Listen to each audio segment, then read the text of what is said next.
Hit and run प्रकरणातील अल्पवयीन आरोपीच्या ब्लड सॅम्पल फेरफार प्रकरण आणि या प्रकरणी त्रिसदस्यीय चौकशी समिती गठीत करण्यात आलेली आहे। ससूनमध्ये ही त्रिसदस्यीय समिती दाखल झालेली आहे। डॉक्टर पल्लवी सापळेंच्या अध्यक्षतेखाली समिती ससूनमध्ये पोहोचलेली आहे। समिती ब्लड सॅम्पल फेरफार संदर्भात चौकशी करणार आहे।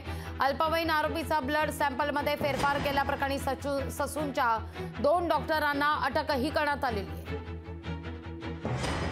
कल्याणी नगर मधल्या प्रकरणाची चौकशी आणि त्या दिवशी घडलेल्या घटनेचा घटनाक्रमची माहिती आम्ही घेणार आहोत आणि त्याप्रमाणे माहिती घेतल्यावर तो अहवाल आम्ही शासनाला कळवू। शासनाच्या चौकशीचे निकष ठरलेले आहेत, त्याचे नियम ठरलेले आहेत, त्यामुळे त्याप्रमाणेच आम्ही माहिती घेऊ की ती प्रक्रिया या संस्थेत कशा प्रकारे होते आणि त्या दिवशी देखील ती नियमाप्रमाणे झाली आहे की नाही आणि त्याप्रमाणे जो अहवाल असेल तो शासनाला आमच्या सूचनांसहित सादर करू। लोकशाही मराठी ऐका, पहा, जागरूक रहा।